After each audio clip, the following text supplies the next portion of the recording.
اعوذ باللہ من الشیطان الرجیم بسم اللہ الرحمن الرحیم الحمد للہ رب العالمین والصلاة والسلام علی اشرف الانبیاء والمرسلین وآلہ الطیبین الطاہرین اعوذ باللہ من الشیطان الرجیم واجعل لی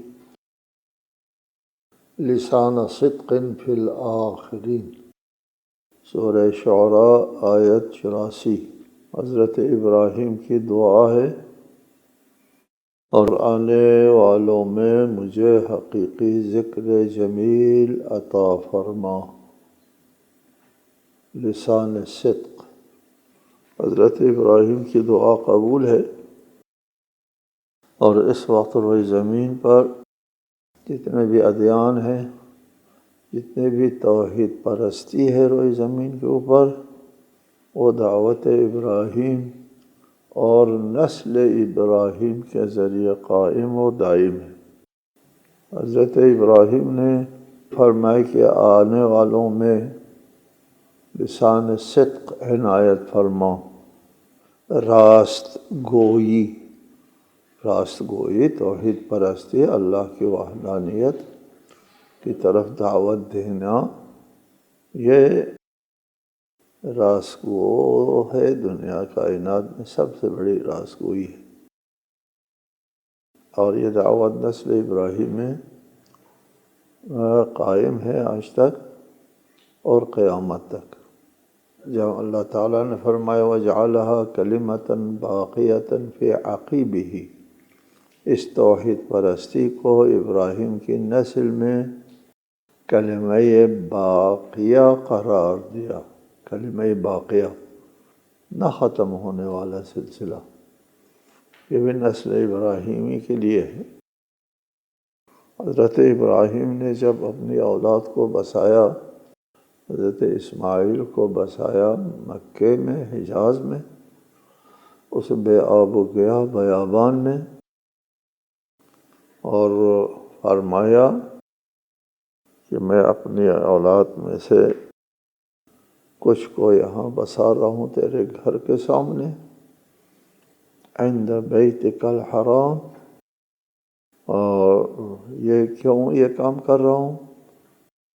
تاکہ وہ نماز قائم کرے۔ لیقیم الصلاۃ، اقامہ نماز کے لیے میں یہ کام کر رہا ہوں، میرے اولاد کو تیرے گھر کے پاس بٹھا رہا ہوں۔ پھر فرمایا فَاجْعَلْ أَفْئِدَةَ النَّاسِ تَهْوِي إِلَيْهِمْ، بس میرے اس کام کے صلے میں، فَاجْعَلْ أَفْئِدَةَ النَّاسِ، میرے اس عمل کے صلے میں، اجر میں، لوگوں کے دلوں کو میرے اولاد کی طرف مائل کر دے۔ اللہ تعالیٰ سے دعا مانگتے ہیں، ایک تاریخ ساز، ایک اہمیت کا حامل عمل کے انجام دہی کے بعد، وہ بیت اللہ کی آباد کاری ہے۔ ان اول بیت وضع للناس للذی ببکۃ، سب سے پہلا گھر جو لوگوں کے لیے بنایا ہے وہ مکہ والا گھر ہے۔ اس گھر کے پاس اپنے اولاد میں سے چند بعض کو یہاں بسانا، لیقیم الصلاۃ، تاکہ توحید کا سلسلہ آگے بڑھے۔ بہت بڑا کارنامہ تھا حضرت ابراہیم کا، حضرت اسماعیل کو یہاں بسانا۔ فَاجْعَلْ أَفْئِدَةً مِّنَ النَّاسِ تَهْوِي إِلَيْهِ، اس کے صلے میں لوگوں کے دلوں کو میرے اولاد کی طرف مائل کر، ذریت کی طرف مائل کر۔ میں یہ بات تکراراً کیوں کہہ رہا ہوں یہاں پر؟ اس لیے کہ مجھے صدمہ ہے، بہت بڑا صدمہ ہے بعض اہل قلم کی اس بات سے، جس میں انہوں نے کہا ہے کہ قُلْ لَا أَسْأَلُكُمْ عَلَيْهِ أَجْرًا الا المودۃ فی القربا، کہہ دیجئے کہ علیہ، اس تبلیغ رسالت پر میں اجر نہیں مانگتا سوائے میرے قریبی ترین رشتہ داروں کی محبت کے۔ آج اہل قلم نے کیا کہا یہاں پر؟ کہا کہ یہ اخلاق سے گری ہوئی بات ہے کہ اللہ کی راہ میں ایک خدمت انجام دینے کے بعد اس کے صلے میں اپنے بچوں کی محبت مانگی۔ اخلاق سے گری ہوئی بات، اس کا مجھے بہت صدمہ ہے۔ اخلاق سے گری ہوئی بات ہے۔ یہ دیکھا حضرت ابراہیم دعا کر رہے ہیں وَاجْعَلْ لِي لِسَانَ صِدْقٍ فِي الْآخِرِينَ، اور اللہ تعالیٰ ارشاد فرما رہا ہے وَجَعَلَهَا كَلِمَةً بَاقِيَةً فِي عَقِبِهِ، اس کے اولاد میں یہ رکھا ہے۔ وہ اس دعا کا نتیجہ ہے کہ حضرت ابراہیم نے کہا کہ فَاجْعَلْ أَفْئِدَةً مِّنَ النَّاسِ تَهْوِي إِلَيْهِمْ۔ یہ اخلاق سے گری ہوئی بات ہے۔ حضرت ابراہیم نے کہا کہ میں نماز قائم کرنے کے لیے میرے بچوں میں سے کچھ کو یہاں بسا رہا ہوں، بس مجھے اس کے اجر میں، یہ اخلاق سے گری ہوئی بات ہے۔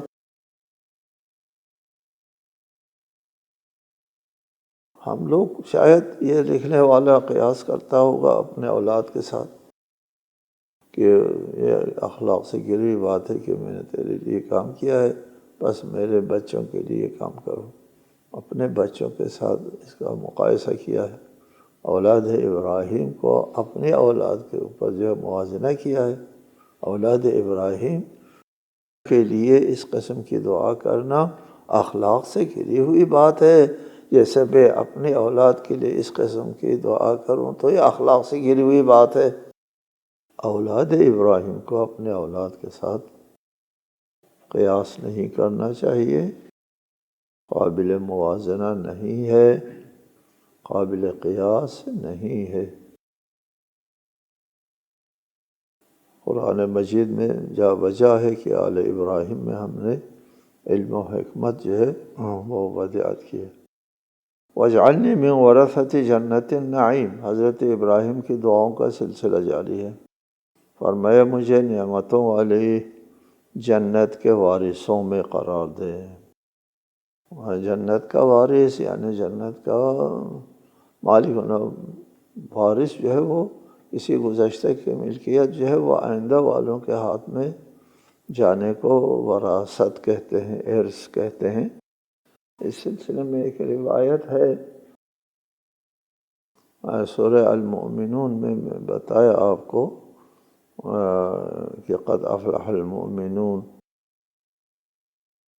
اس کے آخر میں ہے کہ ان کو وارث بنا دیا ہے۔ کس کا جواب وارث؟ کہتے ہیں ہر ایک کے لیے جنت میں ایک مقام ہے، ہر انسان کے لیے جو پیدا ہوتا ہے، جہنم میں بھی ہے، دونوں جگہ ہے۔ ایک مکان جو ہے وہ جنت میں بھی الاٹ ہے اور جہنم میں بھی ایک مکان مخصوص کیا ہوا ہے اس کے لیے۔ اب یہ انسان کے اپنے اختیار میں ہے، اس کے اوپر قبضہ کریں یا اس کے اوپر قبضہ کریں۔ تمام انسانوں کے لیے جنت میں بھی ایک جگہ، مقام، گھر ہے، اور ہونا بھی چاہیے کہ اگر یہ ایک شخص جہنم جاتا ہے، یہ شخص اگر مومن ہوتا تو اللہ تعالیٰ کہاں رکھتے ہے اس کو؟ جنت میں اس کی جگہ، ہاں اس کے لیے جگہ مخصوص ہے، ہاں اس نے ضائع کر دیا۔ اور بات جب وہ ضائع کر کے وہ جہنم جاتا ہے تو اس کی جنت جو ہے وہ دوسروں کو مل جاتی ہے، اس کو ارث کہا ہے، کہ منتقل ہوتی ہے یہ جنت اور یہ جگہ مومنین کی طرف منتقل ہو جاتی ہے۔ حضرت ابراہیم کی وجہ سے بہت سے لوگ دنیا میں موحد بنے ہیں، اور اس وقت جنت کے حق میں، جنت کے بارے میں دعا کرنا بھی انبیاء علیہم السلام کی سنت ہے۔ جنت کیا چیز ہے؟ جنت میں کہتے ہیں اہل جنت کے لیے جو ناز و نعمت ہے، سب سے زیادہ جس نعمت سے اہل جنت کیف و سرور کا احساس کرتے ہیں وہ رضائے رب ہے۔ سلام قولا من رب الرحیم، اللہ تعالیٰ کی طرف سے رضامندی کا اظہار، سلام کا آنا، اس سے انسان بہت کیف کرتا ہے، سرور میں آتا ہے، وجد میں آتا ہے۔ سب سے بڑی نعمت یہ۔ تو انبیاء علیہم السلام اگر جنت کی دعا کرتے ہیں تو وہاں رضائے رب ہے، رضائے رب سے وہ کیف و سرور حاصل ہوگا، اس کے لیے دعا کرتے ہیں۔ اس کا مطلب یہ نہیں ہے صرف کہ اپنی ناز و نعمت کے لیے دعا کرتے ہیں۔ ویسے نجات کا بھی لازمہ جنت ہے، رضائے رب کے لیے جنت بہت اہمیت رکھتی ہے۔ وَأَغْفِرْ لِأَبِي إِنَّهُ كَانَ مِنَ الضَّالِّينَ، اور میرے باپ کو بھی بخش دیں کیونکہ وہ گمراہوں میں سے ہے۔ پہلے بھی کئی بار بتایا آپ کو کہ ابھی سے اب سے مراد چچا ہے، چچا کو اب کہتے ہیں۔ یہاں پر حضرت ابراہیم نے اب آزر جو ہے وہ تھا بیت الاسلام کا وہ انچارج تھا آزر، اور آزر جو ہے وہ اس زبان میں، اس زمانے کی جو زبان رائج ہے اس میں آزر اسی انچارج کو کہتے تھے۔ بیت الاسلام کے بت خانے میں بت کدے کے انچارج کو آزر کہتے تھے۔ آزر اس کے عہدے کا نام ہے، اور وہ ان کے چچا تھے۔ ان کے حق میں دعا کرتے رہے، اور جب وہ اسی کفر کے حالت پہ مر گیا، کفر کے حالت میں مر گیا، اس وقت دعا کرنا ترک کر دیا۔ یہ کفر کے حالت میں جب مرتا ہے تو اس کے لیے دعا نہیں ہوتی، جیسا کہ ہے فَلَمَّا تَبَيَّنَ لَهُ أَنَّهُ عَدُوٌّ لِلَّهِ تَبَرَّأَ مِنْهُ، جب پتہ چلا کہ یہ دشمن خدا تھا اور اس سے براءت اختیار کی، اس کے لیے مغفرت کرنا چھوڑ دیا۔ کفر کے حالت میں مرنے کے بعد طلب مغفرت نہیں ہوتی، نہ نجات کے لیے کوئی گنجائش ہوتی ہے۔ ٹھیک ہے، پہلے بھی بتایا یہاں پر لفظ اب استعمال ہوا ہے جو باپ کے لیے بھی اور چچا دونوں کے لیے استعمال ہوتا ہے، جبکہ والد جو ہے وہ حقیقی باپ کے لیے استعمال ہوتا ہے۔ ادھر بات مسلم ہے، جب کفر پر مرتا ہے تو اس کے لیے دعا نہیں ہوتی، یہ مسلم ہے۔ اور حضرت ابراہیم کے والدین اس وقت زندہ تو نہیں تھے جب حضرت ابراہیم مکے میں تشریف فرما تھے اور حضرت اسماعیل جمع ہو گئے تھے، اس کا حضرت ابراہیم کے والدین کہاں زندہ تھے؟ زندہ نہیں تھے۔ اس وقت والدین کے لیے دعا کرنا جبکہ وہ دنیا سے جا چکے ہیں، دعا کرنا دلیل قاطع ہے کہ ان کے والدین جو ہے وہ موحد تھے، مسلم تھے، ورنہ دعا نہیں ہوتی جو کفر پر مرتا ہے اس کے لیے۔ وَلَا تُخْزِنِي يَوْمَ يُبْعَثُونَ، حضرت ابراہیم فرماتے ہیں اور مجھے اس روز رسوا نہ کر جب لوگ دوبارہ اٹھائے جائیں گے، یعنی قیامت کے دن مجھے رسوا نہ کر۔ ابراہیم ابو الانبیاء، ابراہیم بت شکن، اس کی وجہ سے اس وقت روئے زمین کے اوپر توحید کا بول بالا ہے۔ آپ کہتے ہیں کہ مجھے رسوا نہ کر، مگر آپ کے لیے بھی کسی قسم کی رسوائی کا خطرہ ہے ابراہیم کے لیے؟ ناممکن، قابل تصور نہیں ہے۔ کیا بات ہے پھر؟ یہ دعا کیا ہے؟ اس دعا کی دو توجہ ہے۔ اول تو پہلے بھی بتایا کہ ائمہ علیہم السلام معصوم ہونے کے باوجود مغفرت طلب کرتے ہیں۔ کیوں مغفرت طلب کرتے ہیں؟ اپنا آپ کو قصوروار سمجھتے ہیں، حق وہ خیال ان کا ہوتا ہے موقف کہ حق ادا نہیں ہوا، بندگی کا حق ادا نہیں ہوا، عبادت کا حق ادا نہیں ہوا، کوتاہی ہوگی۔ معصوم ہونے کے باوجود یہ ان کا یہی بندگی ہے، یہی بندگی ہے، اور ایسا نہ ہو تو پھر وہ بندگی نہیں ہے۔ اور اگر کسی کو یہ احساس ہو کہ میں بہت عبادت کرتا ہوں، وہ اصلاً بندگی نہیں ہے، ختم ہے، ٹھیک ہے۔ لہٰذا یہ ایک لازمہ ہے بندگی کا، مغفرت طلب کرنا، اپنے آپ کو قصوروار سمجھنا۔ بتایا آپ کو یہاں پر بھی قیامت کے دن کہ مجھے رسوا نہ کر کہنا، یہی تصور ہے کہ حق ادا نہیں ہوا، مجھے تیری بندگی کا حق ادا نہیں ہوا، تو نے جو مقام مجھے عنایت فرمایا تھا، مجھے مبعوث کیا تھا، اس کے تحت جو ہے وہ کام مجھ سے ادا نہیں ہو جو ہونا چاہیے، لہٰذا قیامت کے دن مجھے رسوا نہ کر۔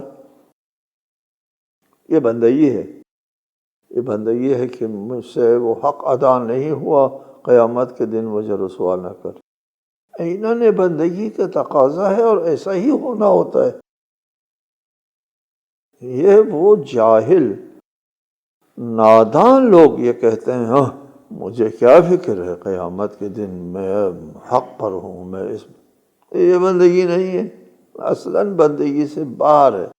جو کہتا ہے ہاں مجھے کیا فکر ہے، یہ نادان انسان ہے۔ جبکہ ابو الانبیاء خلیل بت شکن وہ یہ دعا کرتے ہیں، خوف زدہ ہوتے ہیں قیامت کے بارے میں کہ مجھے قیامت کے دن رسوا نہ کر۔ ایک توجہ یہ ہے۔ دوسری توجہ یہ ہے، رسوائی کا مطلب یہ ہوتا ہے کہ جب تمام انبیاء کو اٹھائے جائیں گے، قیامت کے دن اٹھائے جائیں گے، اور انبیاء کو انبیاء کے صف میں رکھے جائیں گے، اولیاء کو اولیاء کے صف میں رکھے جائیں گے، تو اس میں کسی کا درجہ زیادہ، کسی کا درجہ کم ہوگا۔ جس کا درجہ کم ہوگا وہ اپنے لیے اس کو رسوا سمجھیں گے اور دعا کریں گے اللہ مجھے رسوا نہ کر، یعنی میرا درجہ کم نہ کر۔ یہ کہاں سے سمجھا ہے یہ بات؟ یہ امام زین العابدین علیہ السلام کی ایک دعا سے یہ بات سمجھ میں آ گئی۔ امام بھی اپنے دعا میں ارشاد فرماتے ہیں وَلَا تُخْزِنِي يَوْمَ تَبْعَثُنِي لِلِقَائِكَ وَلَا تَفْضَحْنِي بَيْنَ يَدَيْ أَوْلِيَائِكَ۔ مجھے اپنے دوستوں کے سامنے شرمندہ نہ کر۔ اولیاء اللہ کے ساتھ معاشر ہوں گے نا، تو تیرے اولیاء میں ان کا درجہ بلند ہے، میرا درجہ نہیں ہے بلند، تو میرے لیے رسوائی ہے۔ بین ید اولیائک، تیرے اولیاء کے سامنے مجھے رسوا نہ کر۔ جب حضرت خلیل یہ دعا کرتے ہیں، اور امام زین العابدین جو سید الساجدین ہے، ان کے بارے میں ہے قیامت کے دن ندا آئے گی، کہاں ہے زین العابدین؟ فرشتے اپنے صفوں میں دیکھیں گے، انبیاء اپنے صفوں میں دیکھیں گے کہ یہ زین العابدین کون ہے۔ جی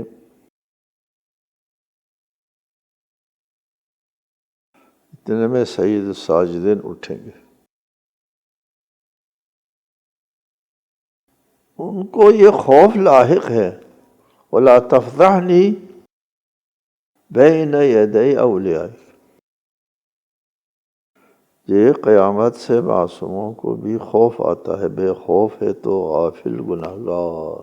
ہم بے خوف ہیں، ہم کو کوئی پرواہ نہیں۔ جی کیوں بے خوف ہے؟ غافل لوگ ہیں، ہم گناہگار لوگ ہیں، اور دین مذہب کے صحیح سمجھ ہمارے پاس نہیں ہے۔ اس لیے نادان بے فکر ہوتا ہے، نادان بے فکر ہوتا ہے۔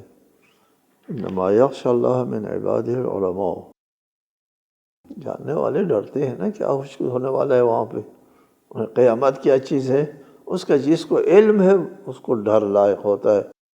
بے خوف جانور کو پتہ نہیں ہوتا۔ ایک واقعہ پیش آیا تھا، وہ آیت اللہ عمری عالم دی کہتے ہیں، وہ بھی صاحب کرامات تھے، ان کے صاحبزادے یہاں پڑھتے تھے لاہور میں۔ ایک دن ان کے ساتھ ہم جا رہے تھے، راستے میں ہم سے پوچھا انہوں نے کہ یہ انما یخشی اللہ من عبادہ العلماء کا کیا مطلب ہے؟ یہ انہوں نے پوچھا تو سڑک کی ٹریفک بہت ہی گنجان ٹریفک تھی، ٹریفک کے درمیان میں ایک بھینس آرام سے کھڑی ہے۔ میں نے کہا یہ ادھر دیکھو اس بھینس کو، اس کے پاس علم نہیں ہے، خوف نہیں ہے۔ آپ بیٹھے نہیں اس کی جگہ، آپ کتنے خوف زدہ ہوتے، ادھر دیکھتے ادھر دیکھتے، گاڑی یہ نہ مارے وہ نہ مارے، خوف زدہ ہوتے نا آپ؟ ہاں ہوتا۔ یہ خوف زدہ ہے نہیں ہے، اس کے پاس علم نہیں ہے، یہ آرام سے کھڑی ہے یہ بھینس۔ اور اس نے کہا بات واضح ہو گئی، سمجھ میں آ گئی مجھے، ہے جاننے والے ڈرتے ہیں، ٹھیک ہے، جاننے والے ڈرتے ہیں قیامت کیا چیز ہے، حساب کتاب کیا چیز ہے، اللہ کے سامنے پیش ہونا کیا چیز ہے، اس کو جاننے والے ڈرتے ہیں۔ یوم لا ينفع مال ولا بنون، یہ اس دن کی رسوائی سے بچاؤ مجھے، جس دن نہ مال فائدہ دے گا نہ اولاد۔ مال اور اولاد قیامت کے دن فائدہ نہیں دے گی، قیامت کے دن مال بھی فائدہ نہیں دے گا، اولاد بھی فائدہ نہیں دے گی۔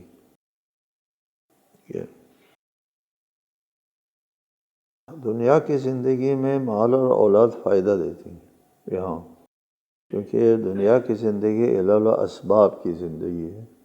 یہاں مال ہے تو آپ اپنا گھر بنا سکتے ہیں، اولاد ہے تو اس سے مدد لے سکتے ہیں، آپ کی مددگار ثابت ہوتے ہیں۔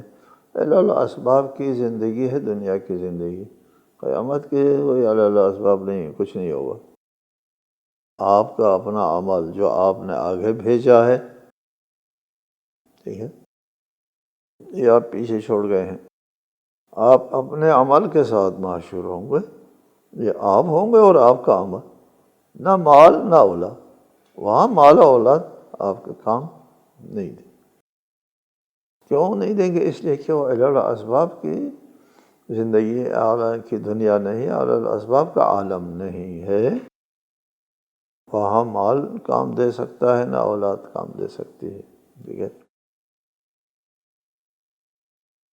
جس طرح یہاں کام دیتی ہے اولاد اور دولت اس دنیا میں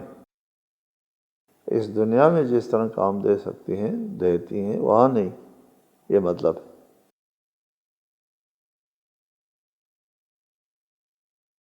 لیکن مال اور اولاد جو ہے وہ قیامت کے دن کام دیتے ہیں، وہاں نہیں، ادھر یہاں دنیا میں آپ مال کے ذریعے بھی قیامت کے لیے مدد دے سکتے ہیں، اولاد کے ذریعے بھی، ٹھیک ہے۔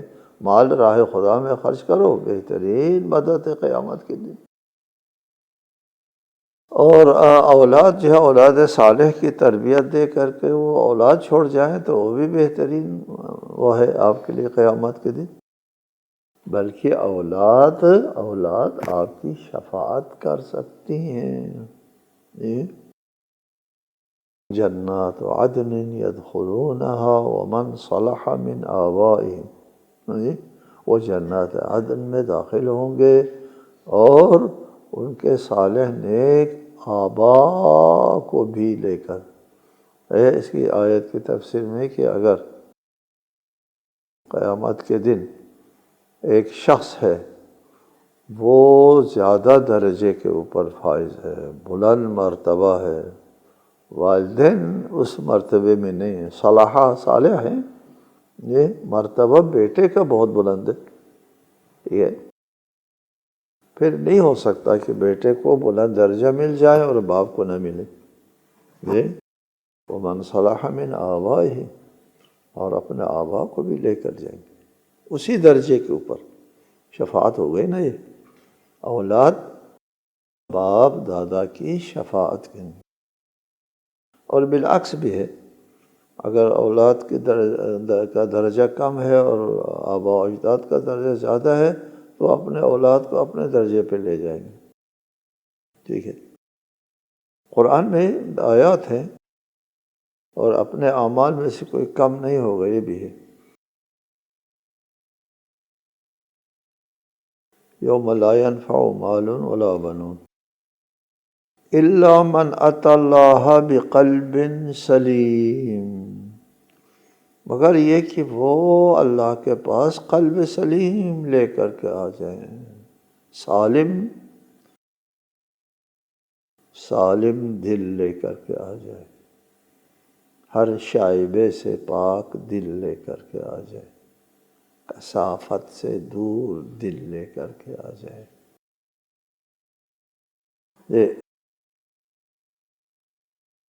یہ ہے نا، یوم لا ينفع الا من اتى اللہ بقلب سلیم، تو قلب سلیم ينفع، نفع دے گا، قلب سلیم نفع دے گا۔ ہاں جی، قلب سلیم کے بارے میں روایات ہیں کہ قلب سلیم کس کو کہتے ہیں؟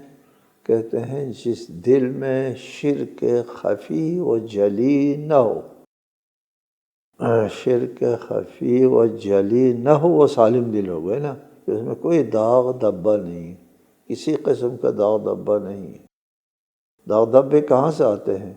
اللہ تعالیٰ کے ساتھ غیر اللہ کو بٹھانے سے آتے ہیں۔ جی، اگر آپ کوئی کام کرتے ہیں اس میں اللہ تعالیٰ کی خوشنودی جو ہے وہ محرک نہیں ہے، آپ کے لیے محرک جو ہے وہ لوگوں کی خوشنودی ہے، یہ شرک ہو گیا نا۔ جی، اس کو شرک خفی کہتے ہیں، ریاکاری کو شرک خفی ہے۔ یہ شرک جلی یہ ہے کہ اللہ تعالیٰ کے ساتھ جو وہ رازق ہے وہ نارازق ہے۔ جس طرح یہاں توحید کی گستاخیاں ہوتی ہیں، یہ شرک جلی ہے۔ شرک خفی ریاکاری شرک خفی ہے، لوگوں کے خوشنودی کے لیے عمل انجام دینا۔ اور کبھی یہ ہوتا ہے کہ نماز تو میں پڑھتا ہوں اللہ کی خوشنودی کے لیے، لیکن یہ لوگ مجھے دیکھ رہے ہیں نماز پڑھتے ہوئے، اس سے خوش ہوتا ہے، جی، تو وہ تھوڑی سی شرکت ہو گئی، جی، تھوڑی سی شرکت ہو گئی لوگوں کے لیے۔ یا لوگ چونکہ دیکھ رہے ہیں یا آپ نماز پڑھ رہے ہیں تو آپ اپنی نماز کو بہتر کرتے ہیں، جی، خدا کے لیے بہتر کر رہے ہیں؟ نہیں، وہ تو تنہائی میں اور بہتر کرنا چاہیے تھا، یہ لوگ دیکھ رہے ہیں اس لیے بہتر کرتے۔ ایک شخص نماز تہجد پڑھ رہا ہے اور مسجد کے تاریکی تھی، مسجد کے کونے میں کوئی آواز آئی کسی چیز کی، کہ ادھر وہاں بھی کوئی شخص جو ہے وہ نماز پڑھ رہا ہے، ایسا خیال آیا، اس نے اپنی نماز کو بہتر کر کے پڑھنا شروع کیا، جی، آرام کے ساتھ اور صحیح تجوید اور قرأت کے ساتھ نماز پڑھی۔ روشنی آئی تو پتہ چلا کہ وہ کتا ایک بیٹھا ہوا تھا۔ ٹھیک ہے، یہ ہوتا ہے شرک۔ اس نے اس کو زبردست ندامت ہو گئی، میں کس خیال میں یہ عبادت کر رہا تھا۔ اس قسم کے حدیث میں بھی موجود ہے، حب دنیا سے سالم ہو تو اس کو قلب سلیم کہتے ہیں۔ دوسری حدیث میں الذی یلقی ربہ ولیس فیہ احد سواہ، وہ اللہ کے بارگاہ میں حاضر ہو جائیں، اس وقت اس کے دل میں سوائے اللہ کے اور کوئی چیز نہ ہو، تو وہ قلب سلیم ہے۔ اللہ تعالیٰ ہم کو عنایت فرمائے قلب سلیم کی توفیق۔ السلام علیکم ورحمۃ اللہ وبرکاتہ۔